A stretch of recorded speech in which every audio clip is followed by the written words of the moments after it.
et Victor Lorgilière. Victor Lorgilière se prépare. Alors, bonjour à toutes et à tous. Comme un certain nombre d'entre vous, la tribune, ce n'est pas mon exercice préféré ou favori, mais je vais essayer de m'y coller du mieux possible. Alors tout d'abord, j'apporte le salut fraternel des syndicats EFO, Carrefour, Hypermarché et précise que nous validerons les rapports d'activité et de trésorerie. Ceci dit, il y a 4 ans, je montais à la tribune pour la première fois pour évoquer la grève historique du 31 mars dans le groupe Carrefour et la mobilisation ce jour-là de plus de 25 000 salariés des hypermarchés sur tout le territoire. Cette mobilisation permettait, si nécessaire, de rappeler à la direction Carrefour que notre organisation syndicale EFO Carrefour, première organisation dans le groupe et dans les hypermarchés, était capable de revendiquer, négocier, signer des accords, mais aussi mobiliser quand c'est nécessaire. Le cycle électoral dans le format CSE qui s'est terminé en 2019 a confirmé la confiance des salariés et notre place de premier syndicat dans les hypermarchés avec près de 45% de représentativité.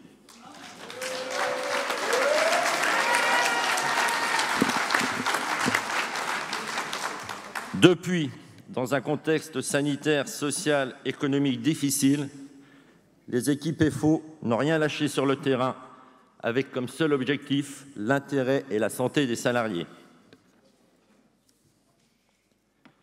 Présents sur tous les fronts pendant la crise sanitaire, afin de mettre en place toutes les mesures possibles et nécessaires à la prévention de la santé des salariés et au maintien de conditions de travail satisfaisantes, les élus EFO ont continué de revendiquer, négocier et signer des accords qui ont amélioré le statut et le pouvoir d'achat des salariés. Durant ces 4 dernières années, dans le cadre des NAO successives, les augmentations de salaires négociées et signées par EFO ont permis une augmentation de 1 925 € pour un salarié de niveau 2B, population la plus importante dans nos magasins. D'autre part, depuis et après la grève de 2018, les accords de participation et d'intéressement négociés et signés par EFO ont permis une augmentation de 65% de la participation moyenne et de 52% de l'intéressement. Le nouveau cycle électoral qui débutera en septembre 2022 devra nous permettre de maintenir notre première place à Carrefour. De nouvelles batailles nous attendent pour l'amélioration des salaires et des conditions de travail et pour la préservation de l'emploi.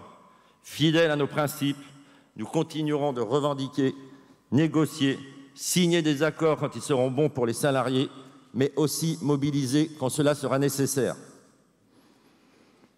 Je finirai mon intervention avec quelques petites pensées. Tout d'abord pour toi, Déane.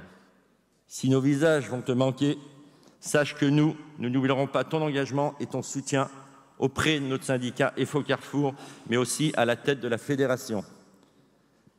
Merci à toi aussi, Carole, pour ta disponibilité et le travail fourni. Je vous souhaite à tous les deux une retraite bien méritée et Déane, abuse pas trop, effectivement, sur la pipe. Je voudrais aussi mettre en avant mes équipes de nationaux, de régionaux, mon équipe communication et tous les élus qui, sur le terrain, sans qui, sur le terrain, rien ne serait possible. Merci pour le travail réalisé ces 5 dernières années et pour celui qui nous attend aujourd'hui et demain.